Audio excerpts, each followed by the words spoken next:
Hello everyone, welcome to study guide. কেমন আছো তোমরা সকলে? তোমরা একটু জানাও সাউন্ড আর ছবি ক্লিয়ার কিনা। সবাই বোর্ড দেখতে পাচ্ছ তো? তো চলো, আমরা যে 50 ম্যারাথন শুরু করেছিলাম আমরা, তাতে অলরেডি ইন্ডিয়ান জিওগ্রাফি আর ওয়েস্ট বেঙ্গল জিওগ্রাফি সেটা আমরা শেষ করে ফেলেছি। আজ থেকে আমরা শুরু করছি হিস্ট্রি। ওকে, তো চলো আজকে আমাদের ক্লাস ইন্ডিয়ান হিস্ট্রি, অর্থাৎ ভারতের ইতিহাস। এই জায়গাটাতে বা ভারতের ইতিহাস এই সাবজেক্টটাতে আমাদের একটু ফোকাস বেশি করতে হবে। তার কারণ হচ্ছে এখান থেকে প্রশ্ন কিন্তু প্রচুর আসবে। আর এই যে ক্লাস, তোমরা যারা ক্লাস করছো বা রেকর্ডেড ভিডিওগুলো দেখছো, তারা প্রত্যেকেই বুঝে গেছো ক্লাসের কোয়ালিটি বা গুণমান কতটা, এবং সেখান থেকে কি ধরনের প্রশ্নপত্র আসে আমি তোমাদেরকে সেগুলো বলি, এবং কোন ক্লাসের কোন কোন জায়গাটা একদম ইম্পর্টেন্ট, সব থেকে বেশি ইম্পর্টেন্টের জায়গা যেখানে রয়েছে সেখানে সেটাও আমি তোমাদেরকে মার্ক করে দিই। এর সঙ্গে সঙ্গে আমরা অবশ্যই কোশ্চেন আনসার আলোচনা করব, তার টাইমিংসও তোমাদেরকে দিয়ে দেবো, সেটাও লাইভে আলোচনা হবে। তো একটা কমপ্লিট বা কম্প্যাক্ট একটা প্রিপারেশন কিন্তু হয়ে যাবে আশা করি পরীক্ষার আগে। সেই ভরসা সেই বিশ্বাস আমার উপর তোমরা রাখতে পারো, ঠিক আছে? তো চলো আজকে আমরা শুরু করছি ইন্ডিয়ান হিস্ট্রি। প্রথমে একটু জেনে নেবো যে ইতিহাসটা কি। সবাই তোমরা জানো, জাস্ট আমি একটু রিকল করার চেষ্টা করছি। ইতিহাস আমরা সেটাকেই বলবো যেখানে হচ্ছে আমরা অতীতকে জানবো। শুধু অতীতকে জানাটাই ইতিহাস আবার নয়। ইতিহাসটাকে জানবো বা অতীতটাকে জানবো ঠিক এভাবেই, যার একটা গুরুত্ব রয়েছে আমাদের প্রাত্যহিক জীবনে, যার একটা গুরুত্ব রয়েছে। যেমন ধরো সামাজিকভাবে গুরুত্বপূর্ণ কোনো ঘটনা যেটা অতীতে ঘটেছে, বর্তমান সামাজিক ব্যবস্থার পরিচালনা করার ক্ষেত্রে দেখা যাচ্ছে সেটা একটা গুরুত্বপূর্ণ ভূমিকা পালন করছে। কিংবা অতীতে এমন কিছু ঘটনা যেটা সামাজিকভাবে মানুষকে পিছিয়ে দিয়েছে অনেকটা, সেখান থেকে আমরা শিক্ষা নিয়েছি। সেই শিক্ষা নিয়ে আজকে যখন সেটা বাস্তবে অ্যাপ্লাই করতে যাচ্ছি সেই রকম কোনো ঘটনা, তখন কিন্তু আমাদেরকে সচেতন হয়ে যেতে হচ্ছে ওই অতীতের ঘটনাটা মনে রেখে, হ্যাঁ কি না? সেরকম ধরো অর্থনৈতিক কোনো ব্যবস্থা, এই ইতিহাস পড়লে আমরা দেখতে পাবো যে বিভিন্ন সময় বিভিন্ন রাজারা অর্থনৈতিক ব্যবস্থা তৈরি করেছে।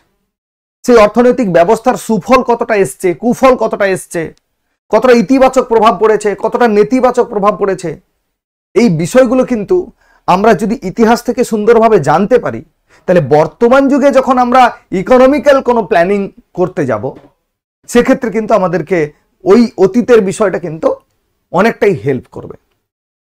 এই যে আজকে আমরা ধরো সাম্প্রদায়িকতা বা ধর্মীয় বিষয় নিয়ে খুব চেঁচামেচি করছি, এগুলো কোথা থেকে শুরু হয়েছে, কেমন ভাবে শুরু হয়েছে, আজকের প্রেক্ষাপটে ধর্ম এত এত বড় একটা জায়গা নিয়েছে কেন? তাহলে এই যে জিনিসগুলো, এগুলো হচ্ছে আমরা অতীত থেকে শিখতে পারছি, তাই না? তাহলে আমরা ইতিহাস তাকেই বলবো যেটা socially, economically, culturally, religiously important. সবকিছুকে আমরা ইতিহাস বলবো না, বা ইতিহাস বইতে সবকিছু স্থান পায় না। বোঝা গেল বিষয়টা কি? তো তাহলে ইতিহাস কি বললে আমরা বেসিক্যালি বলবো যে অতীতের কথা জান। কি বলবো? অতীতের কথা জান। কেমন? ইতিহাসের উৎপত্তি হচ্ছে কোথা থেকে? দেখো, ইতিহাসের উৎপত্তি হচ্ছে হিস্টোরিয়া এই কথাটা থেকে বা এই টার্মটা থেকে। এই টার্মটা থেকেই কি এসছে? এই টার্মটা থেকেই বেসিক্যালি এসছে হিস্ট্রি। এই টার্মটা থেকেই এসছে হিস্ট্রি। হিস্ট্রি মানে কি? ইতিহাস। হিস্টোরিয়া মানে কি? গবেষণা করা, অনুসন্ধান করা এবং অন্বেষণ করা। অর্থাৎ কোনো বিষয়ে যখন আমরা গবেষণা করছি, সেখান থেকে আমরা যা কিছু পাচ্ছি তার যে অন্বেষণ করা বা বাস্তবে সেটাকে মেলবন্ধন করা, এটাই হচ্ছে হিস্টোরিয়া। কোনো কিছু বিষয়ে অনুসন্ধান করা, আগে প্রথমে গবেষণা করতে হয়, করার পর সেই বিষয় নিয়ে আগে খোঁজ খবর নিতে হয়, তারপরে যেটা আমরা পেলাম তাকে নিয়ে কাটাছাড়া করতে হয়, অন্বেষণ করতে হয়। হিস্টোরিয়া কথার অর্থ হচ্ছে এটাই, এটা একটা গ্রিক ভাষা যেখান থেকে হিস্ট্রি কথাটা এসছে, অর্থাৎ অন্বেষণের মাধ্যমে অর্জিত জ্ঞানকে আমরা হিস্টোরিয়া বলবো।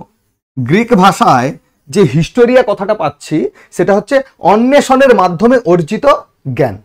ঠিক আছে, কে এই কথাটা বলেছে? একজন গ্রিক দার্শনিক, ভদ্রলোকের নাম হচ্ছে হেরোডোটাস। একজন গ্রিক দার্শনিক, ওনার নাম হচ্ছে হেরোডোটাস। তিনি একটা বই লিখেছেন যে বইটার নাম হচ্ছে দ্য হিস্টোরিজ। দ্য হিস্টোরিজ এই বইটার মধ্য দিয়ে তিনি দেখিয়েছেন যে আমাদেরকে ইতিহাসটা জানতে হবে, ইতিহাসটা আমাদের জীবনে কতটা গুরুত্বপূর্ণ ভূমিকা পালন করে, অতীতের অভিজ্ঞতা নিয়ে কিভাবে আমরা বর্তমানটাকে এবং ভবিষ্যৎটাকে ভালো করে তুলতে পারি। আমরা কেন পড়বো ইতিহাস? তার কারণ অভিজ্ঞতাকে কাজে লাগিয়ে যাতে আমাদের বর্তমানটা সুন্দর হয় কিংবা ভবিষ্যৎটা যাতে আরো সুদূর প্রসারী হয়, সেই জন্যই তো আমরা ইতিহাসটা পড়ব। তো উনি বললেন, হেরোডোটাস তিনি বললেন যে না, এরকম একটা বিষয়কে সাবজেক্টের অন্তর্ভুক্ত করতে হবে, বা এরকম একটা ঘটনা বা অতীতের ঘটনাগুলোকে একটা বিষয় হিসেবে মানুষের সামনে তুলে ধরতে হবে। তিনি লিখলেন দ্য হিস্টোরিজ। এই বইটার মধ্যে তিনি দেখালেন যে হিস্ট্রি একটা গুরুত্বপূর্ণ বিষয়। সেই জন্যই ভদ্রলোককে কি বলা হয়? ইতিহাসের জনক বলা হচ্ছে। ফাদার অফ হিস্ট্রি বলছি আমরা কাকে? হেরোডোটাসকে। বোঝা গেল?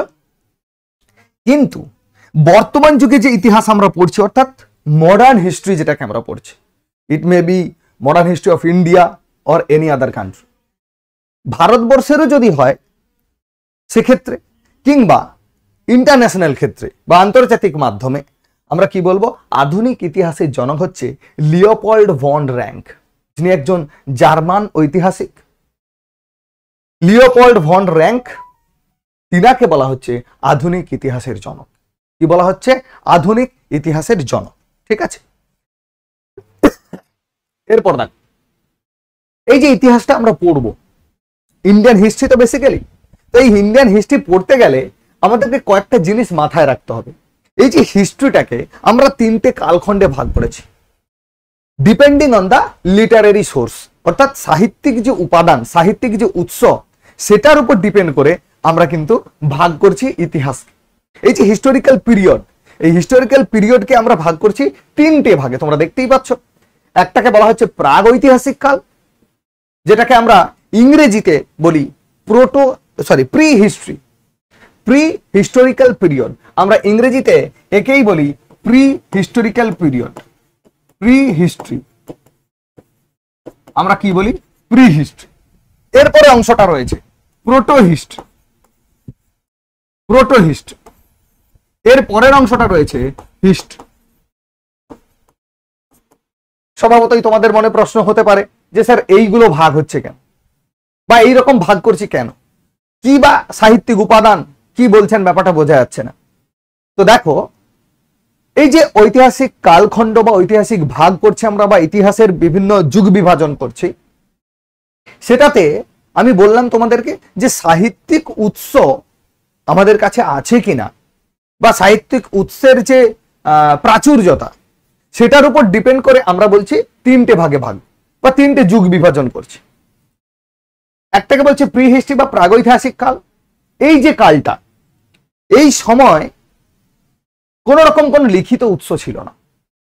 তার মানে কি? কারণ এই সময় যে এই সময়কার যে মানুষ, তাদের কথা আমরা যখন জানবো, দেখব তারা শুধুমাত্র শিকার করত আর নিয়ে এসে খেত, খাদ্য সংগ্রাহক আর শিকারীর মতো তারা জীবনযাপন করত। বর্তমান যদি আমরা তাদের সঙ্গে মেলাতে চেষ্টা করি, সেখানে দেখব বর্তমান যে জীবজন্তু, মানুষ ব্যতীত যে সকল জীবজন্তু, যাদের প্রধান উদ্দেশ্য হচ্ছে যে কোনো ভাবে নিজের পেট ভর্তি করা, হ্যাঁ কিনা? যে কোনো ভাবে নিজের পেট ভর্তি করলেই কিন্তু তাদের সারাদিনের কাজ হয়ে গেল। তাহলে পেট ভর্তি করতে গেলে তাদেরকে কি করতে হবে? যদি মাংস খেতে হয়, শিকার করতে হবে। আর যদি এমনি ফলমূল শাকসবজি খেতে হয়, তাহলে গাছ থেকে পেড়ে খেতে হবে। এটাই তো এই সময়কার মানুষ, অর্থাৎ প্রাগৈতিহাসিক কালের মানুষ এইরকম পশুর মতো ছিল। আমরা যদি একটু রিকল করি, তাহলে আমরা মনে করতে পারবো এটা যে আমাদের আমাদের পূর্বপুরুষ যারা, তারা কারা? বানর বেসিক্যালি। আমাদের দাদু ঠাকুমার দাদু ঠাকুমা দাদু ঠাকুমা এরকম করতে করতে যদি আমরা 5 লক্ষ বছর পিছিয়ে যাই, কিংবা আজ থেকে 50,000 বছর পিছিয়ে যাই, সেখানে কি দেখবো? 50,000 ঠিক নয়, 5 লক্ষ বছর আগে তখন কি ছিল? মানুষ বানর ছিল। সেই বানর থেকে আজকে আমরা এইরকম হয়েছি। তাহলে এখনকার যদি বানরের কথা ভাবি, কি করে বানর?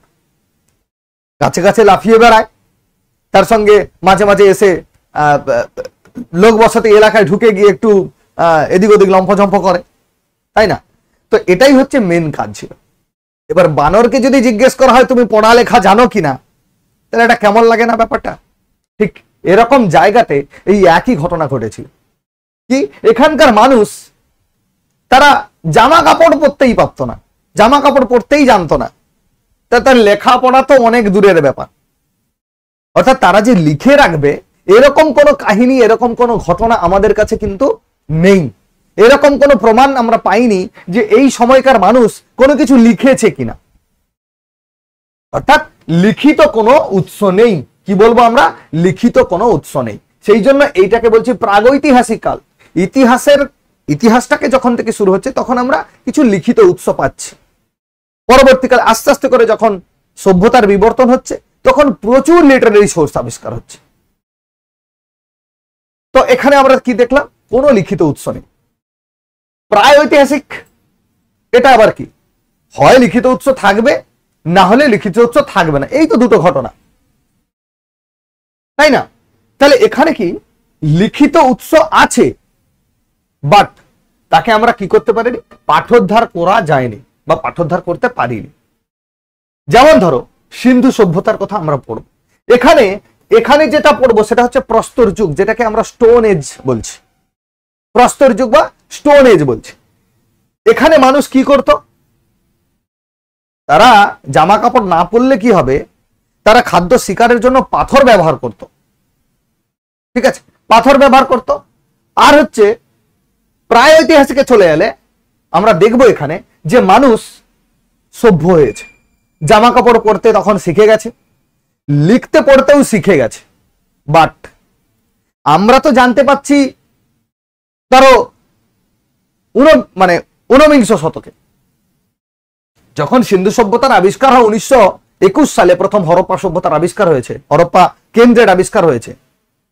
তাহলে সেখানে আমরা যখন এভিডেন্স গুলো পাচ্ছি, আর্কিওলজিক্যাল এভিডেন্স পাচ্ছি, সেখানে দেখতে পাচ্ছি যে কিছু জিনিস রয়েছে যেটা আমরা পড়তে পারছি না, কিন্তু মনে হচ্ছে যেন সেখানে একটা লিখিত ব্যাপার রয়েছে।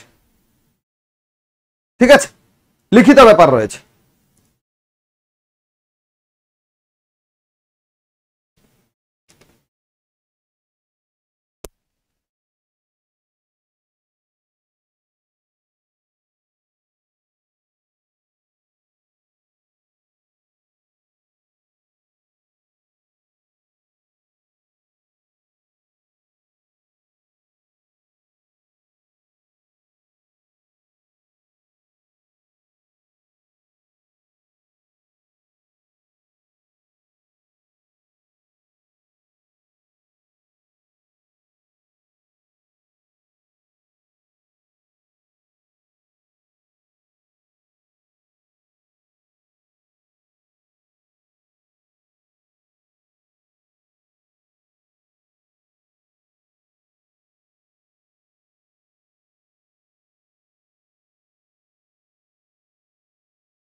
ল্যাগিং খানিকটা হচ্ছে হয়তোবা।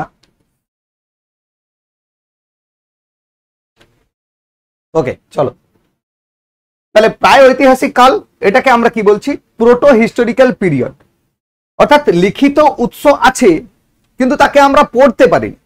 তাহলে আমরা পড়তে পারিনি বলে তখনকার মানুষকে অশিক্ষিত বা লিখতে পড়তে জানতো না, এটা তো আমরা বলতে পারি না, হ্যাঁ কি না?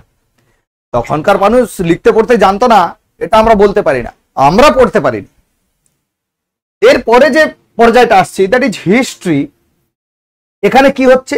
প্রচুর লিখিত উৎস আছে, প্রচুর লিখিত উৎস আছে।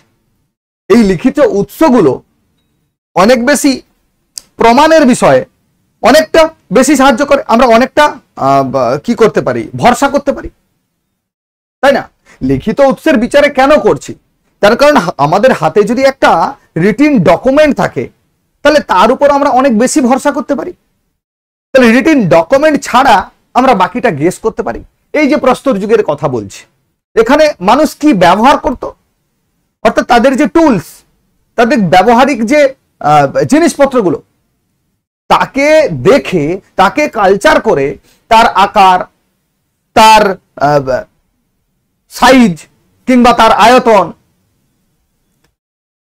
সেই হিসেবে বা কি কি উপাদান দিয়ে তৈরি, তার উপর ডিপেন্ড করে আমরা গেস করেছি যে ওই সময়কার মানুষ, অর্থাৎ আজ থেকে 5 লক্ষ বছর আগেকার মানুষ, তারা এই জিনিসটা দিয়ে এই কাজ বোধহয় করত, ওই জিনিসটা দিয়ে ওই কাজটা বোধহয় করত। বোঝা যাচ্ছে কি বিষয়টা? তাহলে এই রকম বিষয়গুলো আমরা গেস করছি। কিন্তু এখানে যখন এলাম, পড়তে যদি নাই পারলাম, তাহলে আমাদেরকে নিজেদের মতো গেস করে নিতে হবে। সিন্ধু সভ্যতা সম্ভবত এই সময়টায় তৈরি হয়েছিল, সিন্ধু সভ্যতার মানুষ এই রকমটা ছিল। যদিও বা আর্কিওলজিক্যাল বেশ কিছু বিষয় পাওয়া গেছে, আর্কিওলজিক্যাল কথার অর্থ হচ্ছে খনন করে বেশ কিছু জিনিস পাওয়া গেছে, অর্থাৎ এভিডেন্স হিসেবে, যেগুলোর উপর আমরা রিলাই করতে পারি, বিশ্বাস করতে পারি, ভরসা করতে পারি। ঠিক আছে? তো সেই জন্য এটাকে প্রায় ঐতিহাসিক বলা হচ্ছে। ইতিহাসের মতোই অনেকটা নির্ভরযোগ্যতা রয়েছে, ভরসাযোগ্যতা রয়েছে।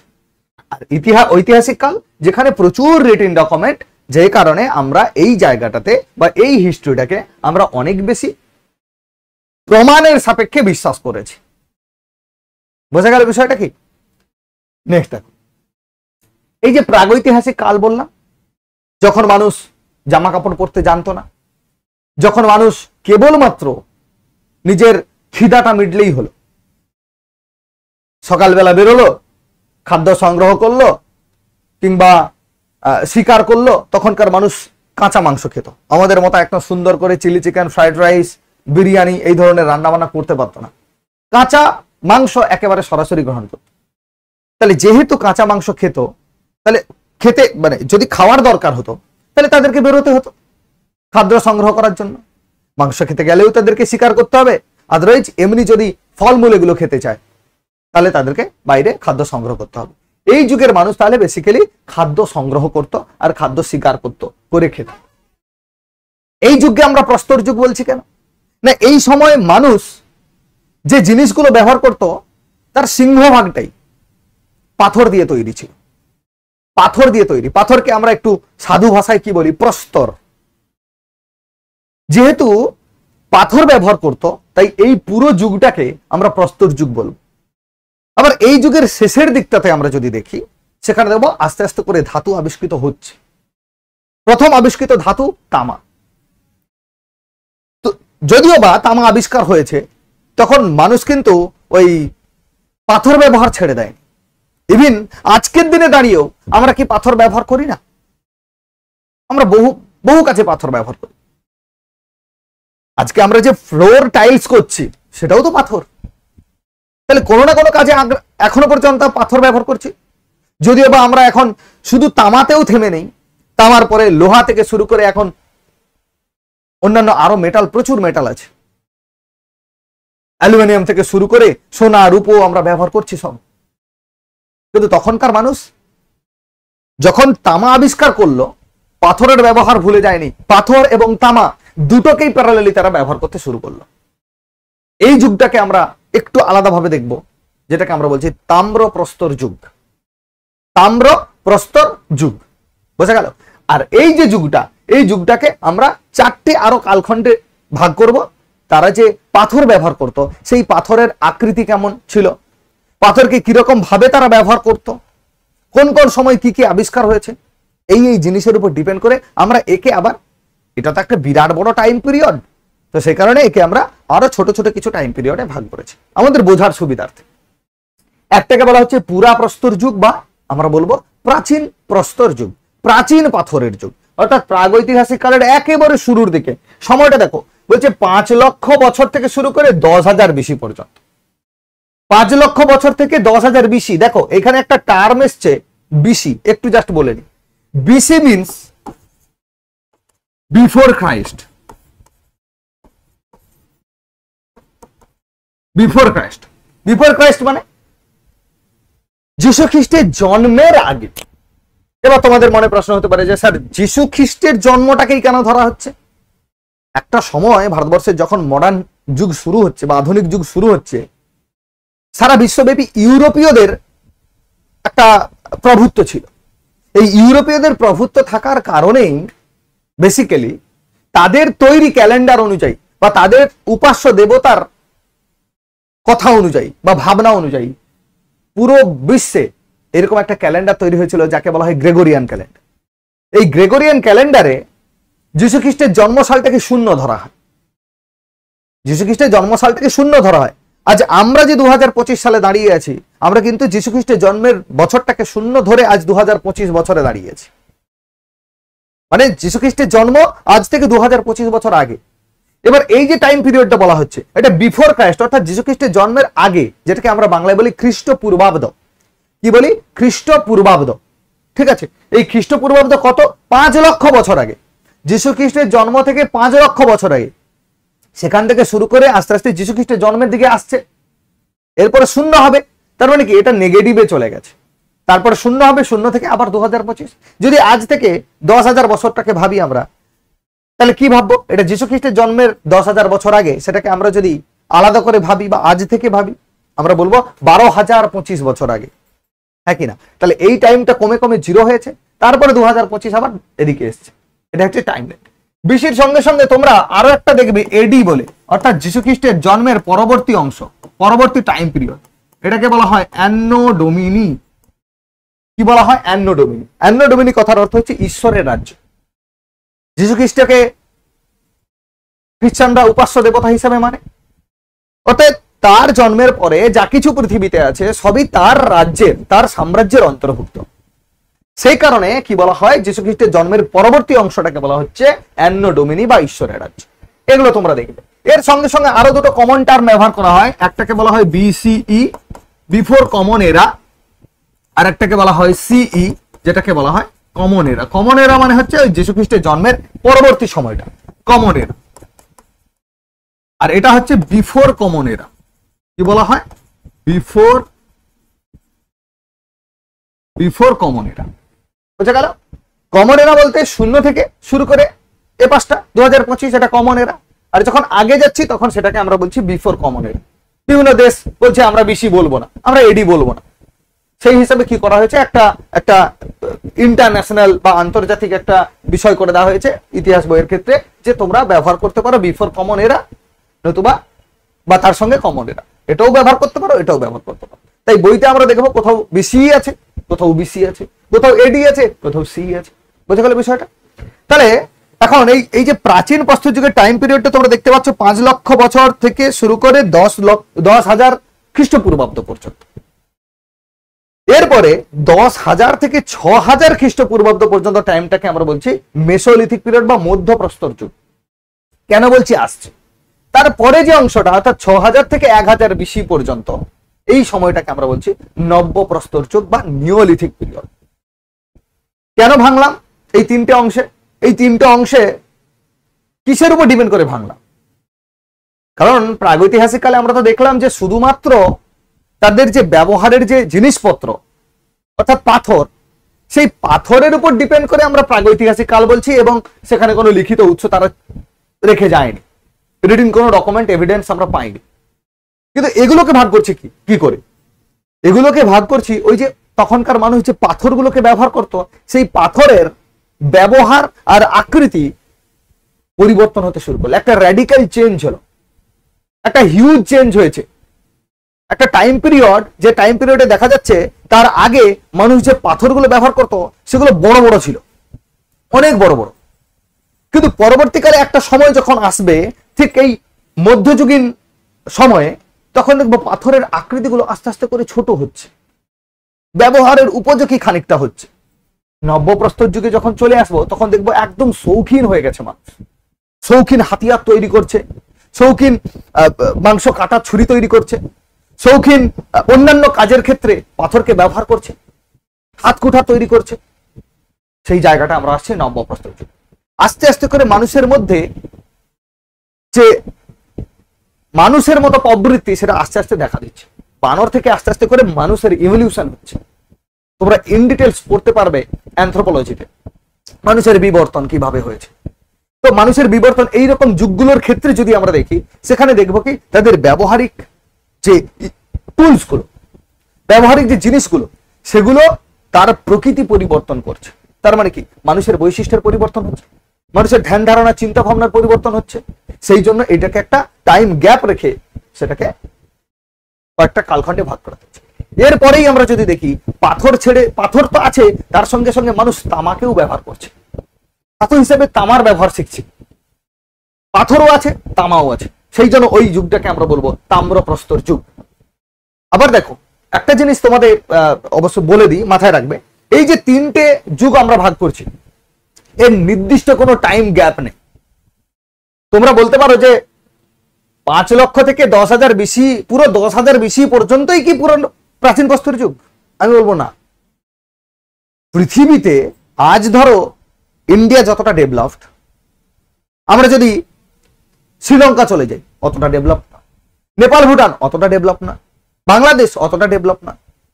আবার আমেরিকা যতটা ডেভেলপড, ইকোনমিক্যালি যতটা ডেভেলপড, চীন যতটা ইন্ডাস্ট্রিয়াল সেক্টরে ডেভেলপ, ইন্ডিয়া ততটা না। তাহলে সারা বিশ্বের কথা যদি আমরা ভাবি, সারা বিশ্বের কথা ভাবতে গেলে বিভিন্ন জায়গায় বিভিন্ন সময় মানুষের ধ্যান ধারণার পরিবর্তন বা একটা ডিফারেন্স থেকে গেছে। তাহলে পুরো ইতিহাসটা, ভারতবর্ষও এত বড় একটা দেশ ছিল, যখন পাকিস্তান, আফগানিস্তান, নেপাল, ভুটান, ইভেন বাংলাদেশ, শ্রীলঙ্কা, এগুলো তো প্রায় একসঙ্গেই ছিল। তখন তো দেশের এই ধারণাটা আসেনি। তো সেই হিসেবে আমরা যখন ইতিহাসটাকে পড়ছি, ইতিহাসটাকে ভাঙছি, একটা ওভারল্যাপিং জোন পাবো। ওভারল্যাপিং জোন মানে হয়তো দেখা যাচ্ছে ভারতবর্ষের কোনো এলাকায় প্রাচীন প্রস্তর যুগ তখনও চলছে, আবার কোনো এলাকায় দেখা যাবে মধ্যপ্রস্তর যুগ শুরু হয়ে গেছে। মধ্যপ্রস্তর যুগ কোনো এলাকায় চলছে, দেখা যাবে নব্যপ্রস্তর যুগ শুরু হয়ে গেছে। তাহলে এইরকম ঘটনাগুলো ঘটেছে, ওভারল্যাপিং একটা জোন আছে, তাই আমরা নির্দিষ্ট কোনো সীমা করতে পারি। ওকে, সরি। এরপর আমরা দেখবো এই প্যালিওলিথিক পিরিয়ডের বৈশিষ্ট্য বা প্রাচীন প্রস্তর যুগের বৈশিষ্ট্য কি। ইংরেজিতে বলা হয় প্যালিওলিথিক। কি বলা হয়? প্যালিওলিথিক। প্যালিও কথার অর্থ হচ্ছে পুরানো, আর লিথিক কথার অর্থ হচ্ছে পাথর। এই দুটো টার্ম নিয়ে যুক্ত। পরীক্ষাতে আসবে এই দুটো না, আমি শুধু জাস্ট কনসেপ্ট কেন বলছি তার কারণটা তোমাদেরকে বললাম। যেটা পরীক্ষায় আসবে আমি অবশ্যই সেটাকে মার্ক করে দেবো। এই সময় মানুষ কেমন ছিল? শিকারী ও খাদ্য সংগ্রহ। যদি তোমাদেরকে বলে যে প্রস্তর যুগের মানুষের প্রকৃতি কেমন ছিল, নিম্নোক্ত কোনটি? শিকারী ও খাদ্য, এতে দেওয়া আছে শিকারী, বিতে দেওয়া আছে খাদ্য সংগ্রহ, সিতে দেওয়া আছে উভয়ই, ডিতে দেওয়া আছে কোনোটাই নয়। তাহলে তোমরা কি করবে? শিকারী এবং খাদ্য সংগ্রহ উভয়ই ছিল। কৃষি, বাড়ি নির্মাণ, বাসন তৈরি, এগুলো কিছুই জানতো না। শুধু খেতে পড়তে পারলে, খেতে পেলেই হলো। পড়ার ব্যাপার ছিল না তখন। পরবর্তীকালে আসবে, তখন তারা যখন বুঝতে পারবে, তাদের মধ্যে হিউম্যানিটি আস্তে আস্তে করে আসবে, তখন তারা ড্রেস পরা শুরু করবে। গাছের ছাল পরবে, গাছের পাতা পরবে। তারপরে আমরা দেখবো শিকার করে আনা পশুর ছালকে শুকিয়ে তারা পরা শুরু করবে। তারপরে পরে আস্তে আস্তে করে তাদের বিভিন্ন পোশাক পরিচ্ছদ, অলংকার, এগুলো আসতে থাকে।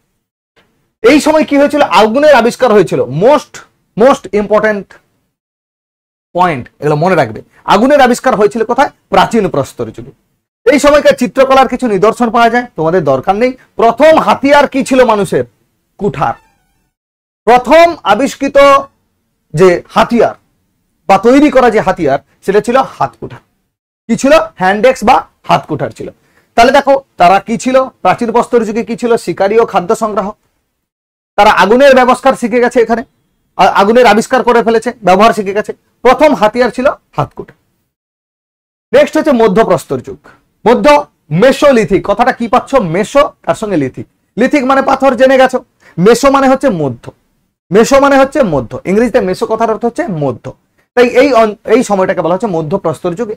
এই সময় মানুষ পাথরের ব্যবহার করত, কিন্তু কিন্তু পাথরের আকৃতিগুলো ছোট হয়ে গেছে, পাথরের আকৃতিগুলো ছোট হয়ে গেছে। এই যে ছোট আকৃতির পাথর, এই ছোট আকৃতির পাথরকে বলা হচ্ছে মাইক্রোলিথ। কি বলবো আমরা,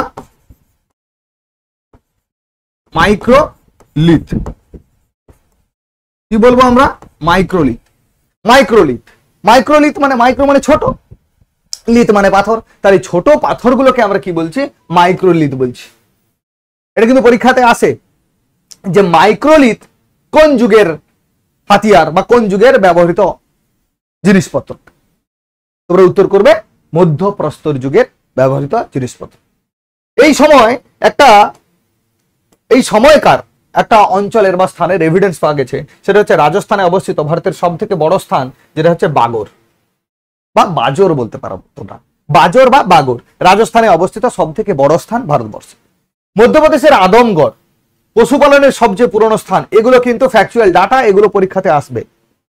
মধ্যপ্রদেশের ভীমবেটকা গুহাচিত্র দেখা যাচ্ছে এই সময় মানুষ কিছু আঁকিবুকি কেটেছে গুহার ভেতরে, গুহার ভেতরে থাকতো, অস্থায়ীভাবে থাকতো, আঁকিবুকি কেটেছে। যত সময় থেকেছে তত সময় আঁকিবুকি কেটেছে। বিভিন্ন রকম কেউ হয়তো বর্ষা নিয়ে দাঁড়িয়ে আছে বা শিকার করে নিয়ে আসছে, এরকম কিছু প্রাণীর ছবি কিংবা মানুষের ছবি, হাতে বল্লম টাইপের কিছু আছে, এরকম কিছু ছবি পাওয়া গেছে কোথা থেকে, মধ্যপ্রদেশের ভীমবেটকাতে। এরপরে আসি নব্যপ্রস্তর যুগ। তাহলে দেখলাম প্রাচীন প্রস্তর যুগে পাথর বড় বড় ছিল, মধ্যপ্রস্তর যুগে খানিকটা ছোট হয়ে গেল, ব্যবহারের মোটামুটি উপযোগী। নব্যপ্রস্তর যুগ যখন চলে আসছি তখন মানুষ অনেক বেশি মডার্ন হয়ে গেছে, মানে আপডেটেড, তখনকার সাপেক্ষে অনেক বেশি আপডেটেড হয়ে গেছে। তখন তাদের যে ব্যবহৃত যে পাথর বা পাথরের জিনিসপত্র, সেগুলো দেখা যাচ্ছে খুব শৌখিন হয়ে গেছে, খুব সুন্দর করে তারা নিজেদের মতো করে ব্যবহার করতে পারছে। এই সময়টাকে আমরা বলছি নব্যপ্রস্তর যুগ। নিয় কথার অর্থ নব্য, লিথ কথার অর্থ পাথর। এই সময় কি হয়, এটা কিন্তু মোস্ট ভাইটাল একটা সময়, টাইম পিরিয়ড, যেখানে মানুষ কি করছে, খাদ্য উৎপাদন করা শুরু করে ফেলেছে, অর্থাৎ চাষবাস শিখে ফেলেছে। চাষবাস শিখেছে কোন যুগে, নিওলিথিক যুগে। মাটির বাসনপত্র তৈরি করা শিখে গেছে, বাড়িতে বসে বসে কি করবে, স্থায়ী বসতি। দেখো এই তিনটে টার্ম তোমরা যদি একটু বিষয়টাকে নিয়ে ভাবো, বুঝতে পারবে। খাদ্য উৎপাদনের শুরু মানে কৃষির আবিষ্কার। এইবার ভাবো, ধরো ওই সময়কার মানুষ যারা কৃষিকাজ শিখেছে, চাষবাস করতে হয় জেনেছে, ফলে তারা একটা জায়গায় কি করবে, গাছ লাগাবে, ফসল লাগাবে বা বীজ রোপণ করবে। করার পর সঙ্গে সঙ্গে তো তারা আর ফল পেয়ে যাবে না, তার জন্য তাদেরকে 2 মাস 3 মাস অপেক্ষা করতে হবে। এটা যদি ধান হয়, এটা যদি গম হয়, এটা যদি জব হয়, তাহলেও তাদেরকে 3-4 মাস অপেক্ষা করতে হবে ফসল পেতে গেলে। তাহলে তারা কষ্ট করে যখন চাষ করেছে, তারা নিশ্চয়ই ফসল পাওয়ার জন্যই চাষ করেছে, ফসল পাওয়ার জন্য তারা অপেক্ষা করবে। আর সে কারণে তাদেরকে ওই নির্দিষ্ট একটা জায়গাতে অনেকটা সময় থাকতে হবে।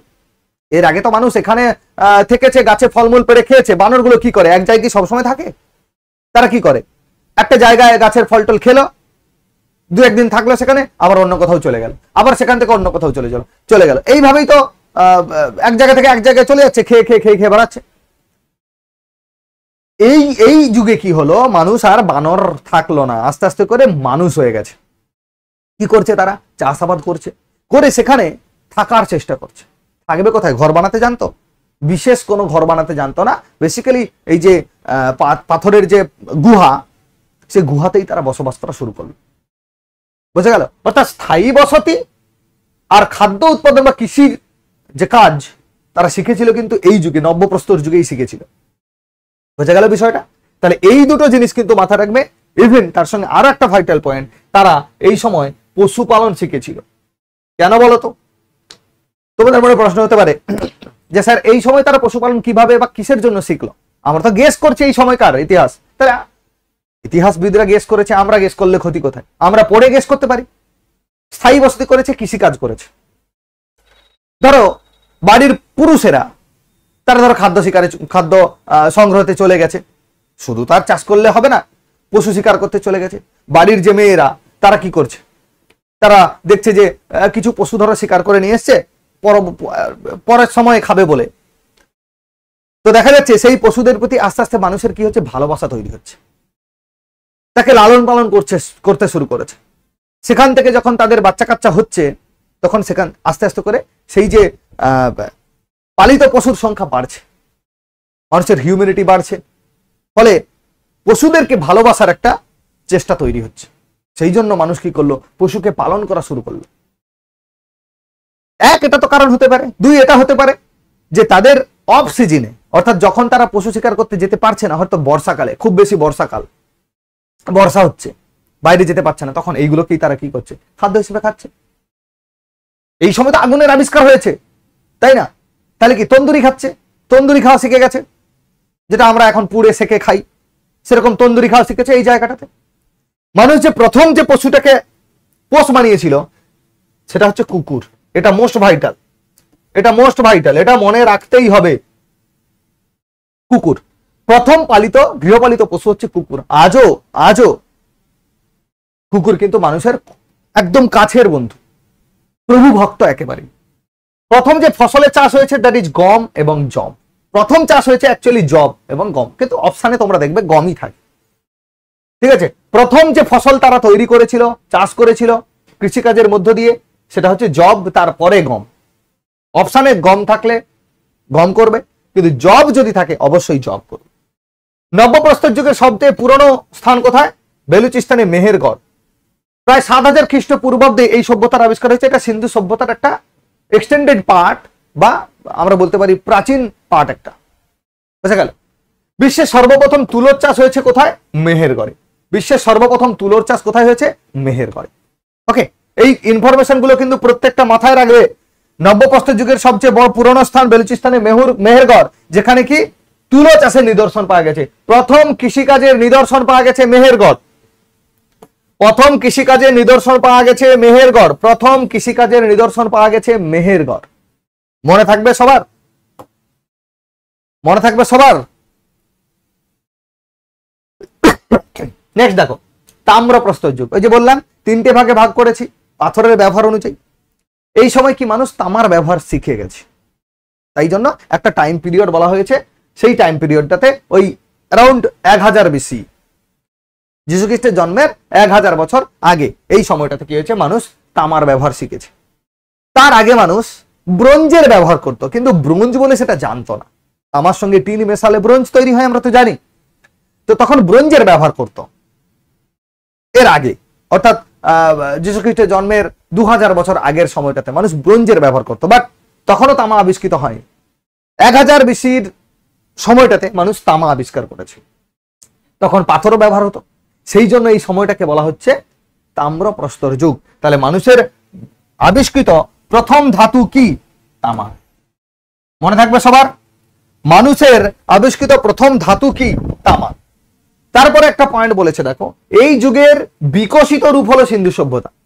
এই যুগের বিকশিত রূপ, কিন্তু যদি পড়ে সিন্ধু সভ্যতা কোন যুগের সভ্যতা, তোমরা উত্তর করবে ব্রোঞ্জ যুগীয় সভ্যতা। কারণ সিন্ধু সভ্যতার সৃষ্টি যখন হচ্ছে, আমরা হরপ্পার কথা যে সময়টাতে জানতে পারছি অ্যারাউন্ড 2600 BC বা 2500 BC, সেই সময়টাতে তামা কিন্তু আবিষ্কৃত হয়।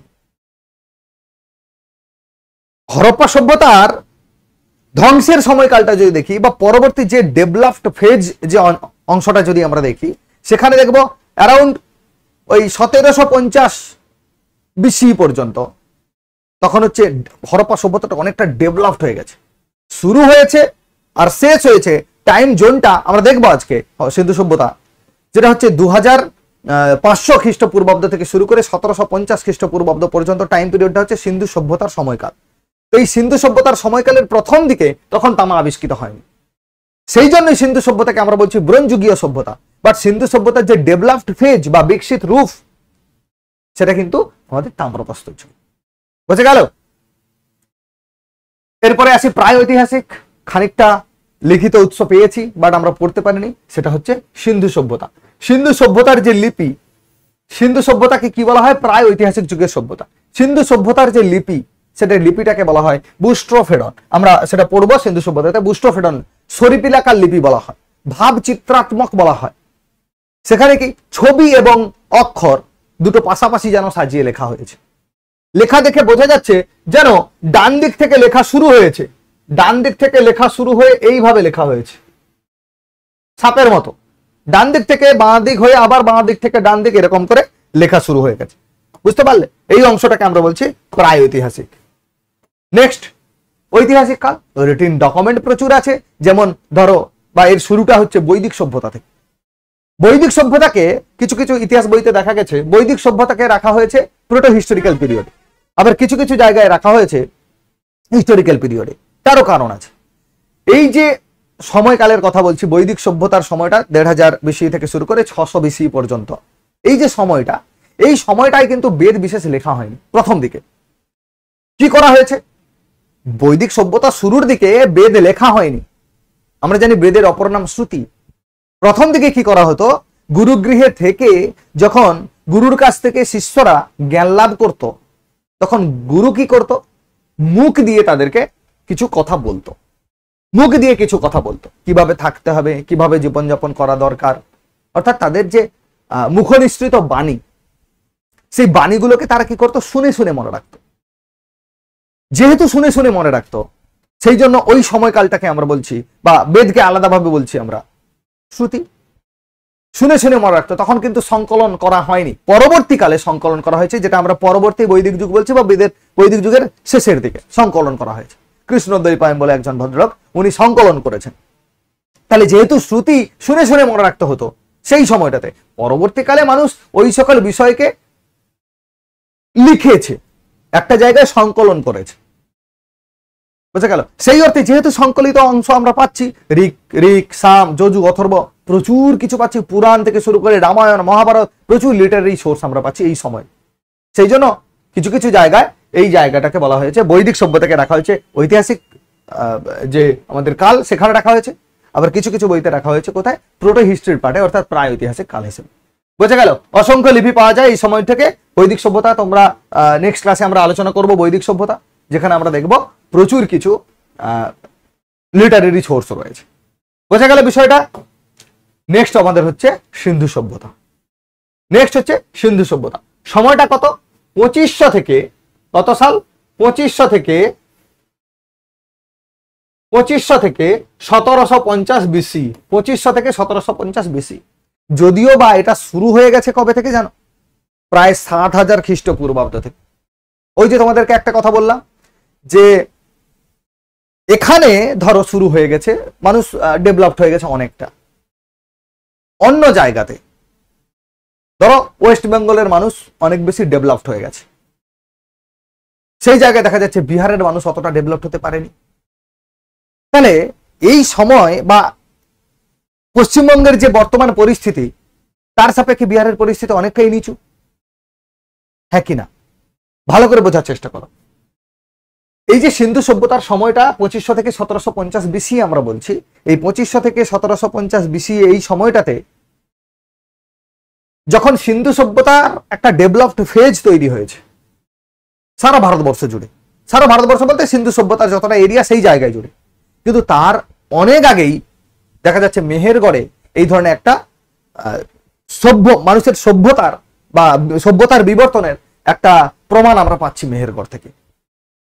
সেইটারই আস্তে আস্তে করে ডেভেলপড ফেজ হচ্ছে ইন্ডাস ভ্যালি সিভিলাইজেশন বা সিন্ধু সভ্যতা।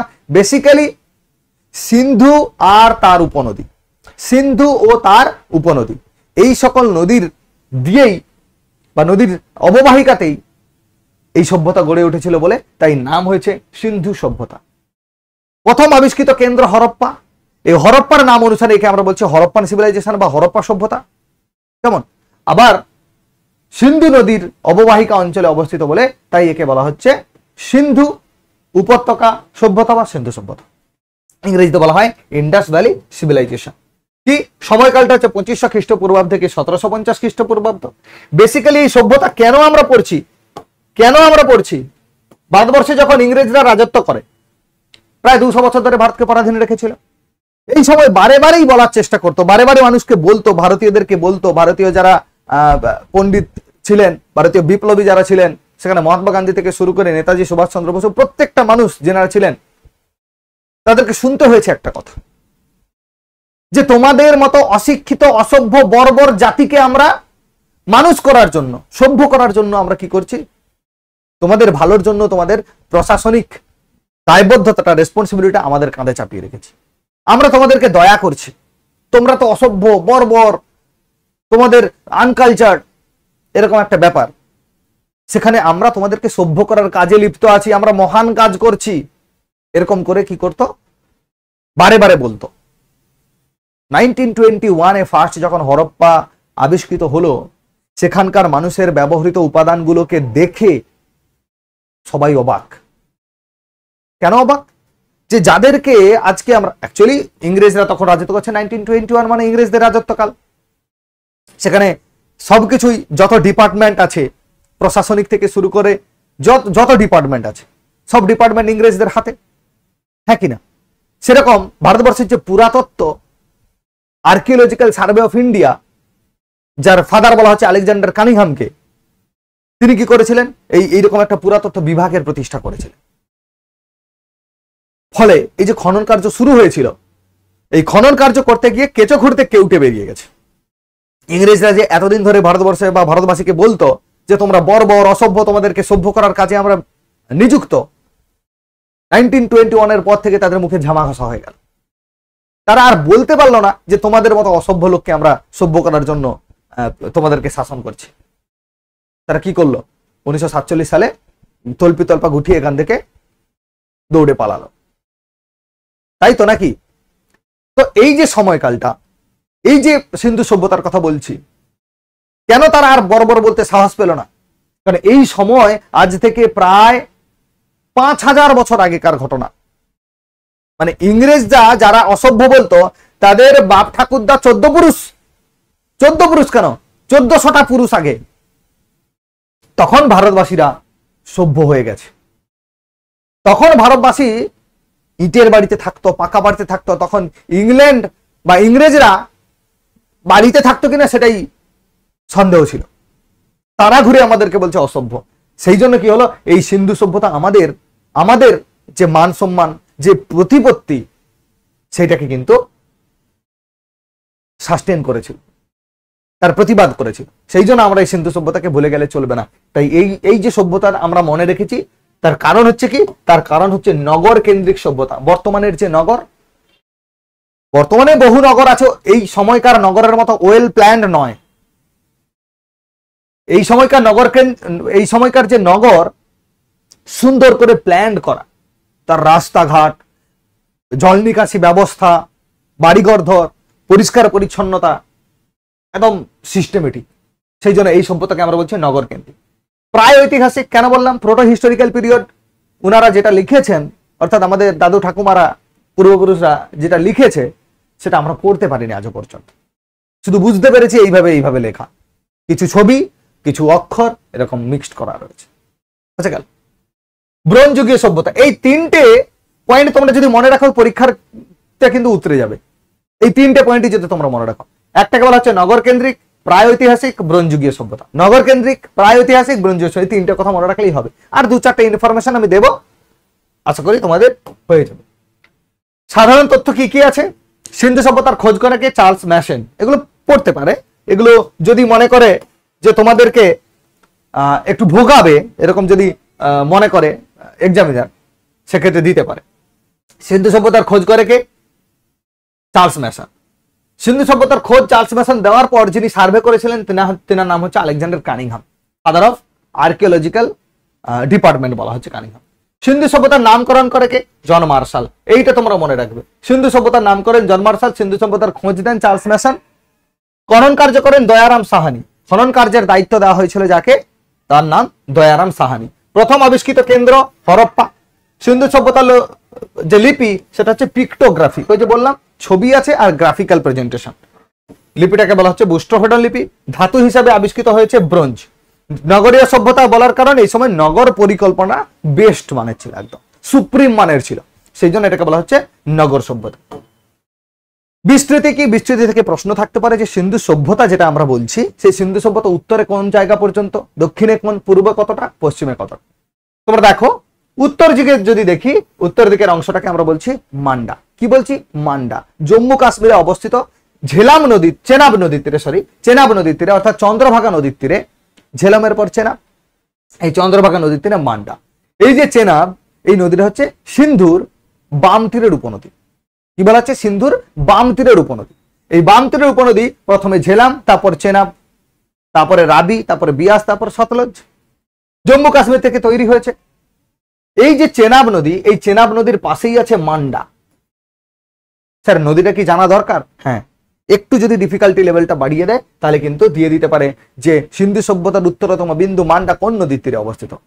লাউ ঠেলা, সমস্যা হয়ে যাবে কিন্তু তখন। তাহলে দক্ষিণে দৈমাবাদ, যেটা মহারাষ্ট্রে অবস্থিত, গোদাবরী নদীর তীরে, বা গোদাবরীর একটা সহায়ক নদী যেটাকে বলা হচ্ছে প্রভারা। নাম লিখে দিচ্ছি, সেটাও থাকতে পারে। এটাকে কি বলা হয়? প্রভারা। কি বলা হয়? প্রভারা। এই প্রভারা নদীর তীরে অবস্থিত আমাদের দৈমাবাদ, সেটা হচ্ছে আমাদের সিন্ধু সভ্যতার দক্ষিণতম বিন্দু। পূর্ব দিকে উত্তরপ্রদেশ পর্যন্ত চলে গেছে সিন্ধু সভ্যতার কেন্দ্র। পূর্ব দিকে উত্তরপ্রদেশ পর্যন্ত চলে গেছে এরকম কেন্দ্র। সব থেকে উত্তর দিকে, পূর্ব দিকে কোনটা আছে? সেটা হচ্ছে আলমগীরপুর। কি আছে? আলমগীরপুর। আলমগীরপুর কোথায়? হিন্দন নদীর তীরে অবস্থিত। আলমগীরপুর হিন্দন নদীর তীরে অবস্থিত। মনে রাখবে, এগুলো কিন্তু প্রত্যেকটা ইম্পর্টেন্ট। চারটে মনে রাখতে অসুবিধা হবে না আশা করি। মান্ডা, দইমা, মা দই দাও করে নিতে পারো। আলমগীরপুর আর হচ্ছে সুতকা জেঁদর। আমার জামাটা সুতো দিয়ে সেলাই করে দাও। আলমগীরপুর আর সুতকা জেঁদর। ঠিক আছে? তাহলে আলমগীরপুর আর সুতকা জেঁদর। সুতকা জেঁদর পাকিস্তানে পড়ে গেছে। পাকিস্তানের যে নিচের অংশ বালুচিস্তান, আরব সাগর সংলগ্ন অঞ্চল, দাস্ক নদীর তীরে। কোন নদী? দাস্ক রিভার, তার তীরে অবস্থিত।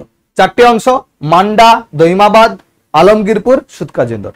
প্রত্যেকেই মনে রাখবে এই চারটে অংশ। নগর পরিকল্পনার ক্ষেত্রে বৈশিষ্ট্য কি আছে? গ্রিড পদ্ধতি ব্যবহার করতো। কি পদ্ধতি? গ্রিড পদ্ধতি। নগর পরিকল্পনার ক্ষেত্রে গ্রিড পদ্ধতি ব্যবহার করতো। তোমরা নিশ্চয়ই ক্যামেরাতে একটা অপশন থাকে, দেখবে এরকম প্যাটার্ন। এই প্যাটার্নটাকে বলা হচ্ছে গ্রিড প্যাটার্ন। গ্রিড প্যাটার্ন অর্থাৎ রাস্তাগুলো এরকম করে উত্তর থেকে দক্ষিণে যদি বিস্তৃত হয়, আবার যদি পূর্ব থেকে পশ্চিমে কোনো রাস্তা যায়, সেগুলো প্রত্যেকে উত্তর দক্ষিণ আর পূর্ব পশ্চিমের রাস্তাগুলো একে অপরকে পুরো একদম 90 ডিগ্রিতে সমকোণে ছেদ করেছে। এরকম রাস্তাগুলোকে বলা হচ্ছে গ্রিড প্যাটার্ন। ঠিক আছে? আর পুরো অঞ্চলটাতে যদি আমরা দেখি বা খননকার্যের পরে দেখা যাচ্ছে একটা উঁচু অঞ্চল পাওয়া যাচ্ছে, একটা নিচু অঞ্চল পাওয়া যাচ্ছে। উঁচু যে অঞ্চলটা পাওয়া যাচ্ছে সেটা দেখা যাচ্ছে দুর্গ দিয়ে ঘেরা। দুর্গ দিয়ে ঘেরা। নিচু অঞ্চল খোলা, খোলা ময়দান। উপরের অঞ্চল দুর্গ দিয়ে ঘেরা, নিচের অঞ্চল খোলা ময়দান। তাহলে উপরের অঞ্চল যেটা দুর্গ দিয়ে ঘেরা যে অঞ্চলটা, তাহলে আমরা ভাবতে পারি ওখানে কি বড় বড় বাবুরা থাকতো। স্বভাবতই আমরা যদি দেখি এরকম কোনো কিছু মাটির তলা থেকে পাওয়া যাচ্ছে, একটা জায়গা খুব সুন্দর সুরক্ষিত, দুর্গ দিয়ে ঘেরা, একেবারে ফর্টিফাই করা আছে। আর একটা জায়গায় দেখা যাবে ওপেন আছে, খোলা ময়দান পুরো। তার মানে কি খোলা ময়দানে আম জনতা থাকতো, আর ওই জায়গাতে ওই যে দুর্গ দিয়ে ঘেরা অঞ্চলটাতে বাবু ভাইয়েরা থাকতো, বড় বড় লোকেরা থাকতো, গুণী ব্যক্তিরা থাকতো, বা রাজারা থাকতো। হ্যাঁ কিনা? এরকমটা আমরা গেস করেছি। সেরকম দেখা যাচ্ছে একটা আপার পার্ট যেটা হচ্ছে দুর্গীকৃত করা রয়েছে, ফর্টিফাই করা রয়েছে, আর একটা লোয়ার পার্ট যেখানে কোনো দুর্গীকৃত করা নেই, ওপেন। এইখানে এই ব্যতিক্রমটা পরীক্ষায় চলে আসে। কালীবঙ্গান একটা জায়গা যেখানে উভয় অংশ দুর্গ দিয়ে ঘেরা ছিল। কালীবঙ্গানে সবাই তার মানে বাবু ভাই লোক ছিল। পুরো অংশটাই যতটা কালীবঙ্গান পাওয়া গেছে পুরোটাতেই দেখা যাচ্ছে যে ফর্টিফাই করা আছে। সুব্যবস্থিত জল নিকাশি, এইখানকার যে ড্রেনেজ সিস্টেম, সরি আমাদের ড্রেনেজ সিস্টেম যেটা হচ্ছে মানে একদম ওয়েল প্ল্যান্ড, যেখানে আমরা দেখবো ম্যানহোলের ব্যবস্থা আছে, মানে ড্রেনটাকে নিয়মিতভাবে পরিষ্কার করার জন্য সেখানে ম্যানহোলের ব্যবস্থা আছে। বুঝা গেল? এখন ম্যানহোল গুলোকে পরিষ্কার করা হয় না, ড্রেনগুলো একেবারে যাচ্ছাটা হয়ে পড়ে আছে, কিন্তু তখনকার সময় ড্রেনগুলো একদম সবসময় পরিষ্কার পরিচ্ছন্ন করা হয়। সুব্যবস্থিত জল নিকাশি ব্যবস্থা। পোড়া ইট ব্যবহার করতো, অলংকৃত ইট। ইটে আবার নানা রকম ডিজাইন করত, ডিজাইন করে তারা ব্যবহার করত। কলঙ্কের দিক কোথায় পাওয়া গেছে? কালীবঙ্গানে পাওয়া গেছে। বাড়ির দরজা রাস্তার বিপরীতে, এটা একটা বড় গুণ সিন্ধু সভ্যতার বাড়ির। বাড়ির দরজাগুলো ধরো এরকম রাস্তা বাড়ি আছে, এখানে বাড়ির দরজা এই দিকে থাকতো বা এইরকম দিকে থাকতো বা এই দিকে থাকতো, এই দিকে কোনো বাড়ির দরজা থাকতো না, অর্থাৎ রাস্তার দিকে কোনো বাড়ির দরজা থাকতো না বেশিরভাগ কেন্দ্রে। কিন্তু একটা কেন্দ্র আছে যেমন লোথাল, লোথালে দেখা গেছে কিছু বাড়ির হদিস পাওয়া গেছে, খনন কার্য করে দেখা যাচ্ছে কিছু বাড়ি তার দেওয়াল দরজা রাস্তার দিকেই আছে, ব্যতিক্রম। তাহলে এটা আমাদের পরীক্ষার জন্য ইম্পর্টেন্ট। তাহলে লোথালের দরজা রাস্তার দিকে ছিল। স্নানাগার কোথায় পাওয়া গেছে? একটা বিরাট বড় স্নানাগার পাওয়া গেছে, যেটাকে আমরা বলছি সিন্ধু সভ্যতার বৃহৎ স্নানাগার। এটা মহেঞ্জোদারোতে পাওয়া গেছে, যেটাকে কালচারালি ব্যবহার করা হতো, ওকেজনালি ব্যবহার করতো মানুষ, কোন একটা রিচুয়ালস মেনটেন করার জন্য ব্যবহার করতো, এরকম একটা মোটামুটি ধারণা করা গেছে। সিন্ধু সভ্যতার যে কেন্দ্রগুলো, সেই কেন্দ্রগুলো সম্পর্কে আমরা একটু জেনে নিই। হরপ্পা প্রথম আবিষ্কৃত কেন্দ্র 1921 সালে আবিষ্কৃত হয়েছে। দয়ারাম সাহানি কে আবিষ্কার করেছে? দয়ারাম সাহানি। কোন নদীর তীরে? ইরাবতী বা রাবি নদীর তীরে। এই দুটো পয়েন্ট আমাদেরকে মনে রাখতে হবে। হরপ্পা সভ্যতা কত সালে আবিষ্কৃত হয়েছে? হরপ্পা সভ্যতা নয়, হরপ্পা কেন্দ্র। হরপ্পা কেন্দ্র যেহেতু প্রথম আবিষ্কৃত কেন্দ্র, তাই এটার নাম হয়েছে আমাদের হরপ্পা সভ্যতা। আমরা একে কিন্তু হরপ্পান সিভিলাইজেশনও বলতে পারি, হরপ্পা সভ্যতাও বলতে পারি। কে খনন কার্য করেছে? দয়ারাম সাহানি। কোন নদীর তীরে? ইরাবতী নদীর তীরে। এনাফ, এই পর্যন্ত এনাফ। একটু যদি বেশি বলে RH-37 কবর, এটা হচ্ছে হরপ্পা সভ্যতার, হরপ্পা কেন্দ্রের বৈশিষ্ট্য। মহেঞ্জোদারো 1922 সালে, তারই ঠিক পরের বছর আবিষ্কার হয়েছে। যখন দেখা যাচ্ছে হরপ্পা সভ্যতা, হরপ্পা কেন্দ্র আবিষ্কার হয়েছে, তখন মানুষ আরো বেশি উৎসাহিত হয়ে তখন আরো একজনকে নতুন ভাবে দায়িত্ব দেওয়া হলো, যেনার নাম রাখাল দাস বন্দ্যোপাধ্যায়। দয়ারাম সাহানি তিনি তো খনন কার্য করছেন, তার সঙ্গে সঙ্গে রাখাল দাস বন্দ্যোপাধ্যায়কে দায়িত্ব দেওয়া হয়েছিল যে না, এরকম কেন্দ্র আবিষ্কার হয়েছে মানে আরো থাকতে পারে, খুঁজে দেখো বা খুঁজে দেখুন। তো দায়িত্ব দেওয়া হলো কাকে? রাখাল দাস ব্যানার্জিকে। রাখাল দাস ব্যানার্জি তিনি যখন খনন কার্য করলেন, তিনি আবিষ্কার করলেন মহেঞ্জোদারো। বলছেন না, আরো একটা সেন্টার পাওয়া গেছে মহেঞ্জোদারো। কোথায় অবস্থিত? না পাকিস্তানে, বর্তমানে যে পাকিস্তান, সেখানে লারকানা জেলাতে। এই যে মহেঞ্জোদারো কেন্দ্র, এটা কিন্তু সিন্ধু নদীর তীরে অবস্থিত, সিন্ধু নদীর তীরে। আগেরটা ইরাবতী বা রাবি নদীর তীরে, অর্থাৎ হরপ্পা রাবি নদীর তীরে, মহেঞ্জোদারো সিন্ধু নদীর তীরে। এই দুটো কেন্দ্র কোন নদীর তীরে বললে মানে পড়তে পারে কোশ্চেন তোমাদের ক্ষেত্রে। সিন্ধু সভ্যতা সব থেকে বড় শহর হচ্ছে মহেঞ্জোদারো, সব থেকে বড় কেন্দ্র হচ্ছে রাখিগড়ি। সব থেকে বড় শহর সেটা হচ্ছে মহেঞ্জোদারো, কিন্তু সব থেকে বড় কেন্দ্র যদি বলা হয় ভারতে অবস্থিত সব থেকে বড় সিন্ধু সভ্যতার কেন্দ্র, দ্যাট ইজ রাখিগড়ি। এখানে কি কি পাওয়া গেছে? বৃহৎ স্নানাগার পাওয়া গেছে, শস্যাগার পাওয়া গেছে, পশুপতি শিবের মূর্তি পাওয়া গেছে, আর ব্রোঞ্জের নর্তকী মূর্তি। এবারে যারা রেলের পরীক্ষা দিয়েছিলে তারা এই কোশ্চেনটার সম্মুখীন হয়েছ, যে সিন্ধু সভ্যতায় যে নারী মূর্তিটি পাওয়া গেছে, যে নর্তকীটাকে পাওয়া গেছে, নৃত্যরত বালিকা মূর্তি, সেটা কিসের তৈরি? উত্তর কি হবে? ব্রোঞ্জের তৈরি, ব্রোঞ্জের তৈরি। ঠিক আছে, এই ব্রোঞ্জের নর্তকী মূর্তি যেহেতু মহেঞ্জোদারো থেকে পাওয়া গেছে, ভারতের আমাদের পুরাতত্ত্ব বিভাগে রাখা আছে, পাকিস্তান বলছে এটাকে ফেরত দিতে হবে। ঠিক আছে, চলো নেক্সট। সিন্ধু সভ্যতা চানহুদারো 1931 সালে আবিষ্কার করেছে ননীগোপাল মজুমদার। দরকার নেই, সিন্ধু নদীর তীরে দরকার নেই, একমাত্র শিল্প শহর, এইটুকু মনে রাখবে। আর একমাত্র শহর যেটা যেখানে কোনো দুর্গ ছিল না। উভয় অংশ দুর্গ কোথায় ছিল? তোমাদেরকে একটু আগে পড়ালাম, ভালো করে দেখো আর কমেন্ট করে জানাও। একমাত্র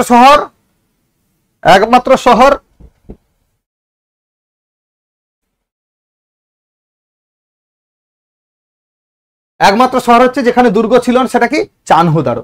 আর একমাত্র শিল্প শহর কি পাওয়া গেছে? মেয়েদের মেকআপের সামগ্রী পাওয়া গেছে, অলংকৃত ইট পাওয়া গেছে। আর একটা এসএসসি পরীক্ষাতে পড়ে, স্টাফ সিলেকশন কমিশনের পরীক্ষাতে পড়ে, বিড়ালের পেছনে ধাওয়া করা কুকুর, তার প্রমাণ কোথায় পাওয়া গেছে?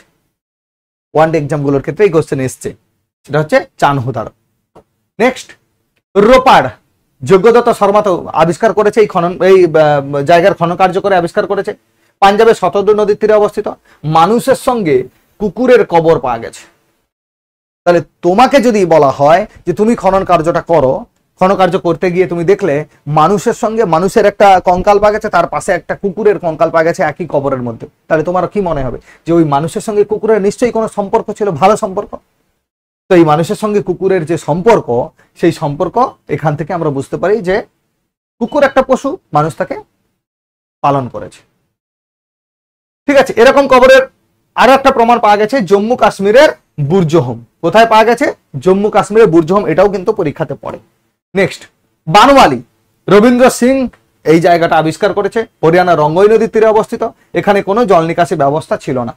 দেখো, জল নিকাশি ব্যবস্থা যেহেতু সিন্ধু সভ্যতার একটা বড় বৈশিষ্ট্য, তাহলে ছিল না মানে কি সেই জায়গায় আমাদের কাছে ইম্পর্টেন্ট, ব্যতিক্রমী।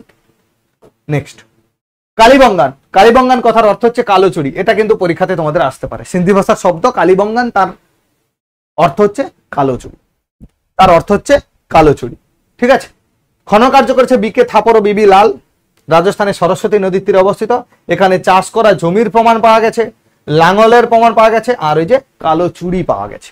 সেই কালো চুড়ি বা ব্ল্যাক ব্যাঙ্গেলস বলা হয়, এর জন্য এর নামকরণ হয়েছে কি কালীবঙ্গান। ঠিক আছে, নেক্সট হচ্ছে ধোলাভিরা।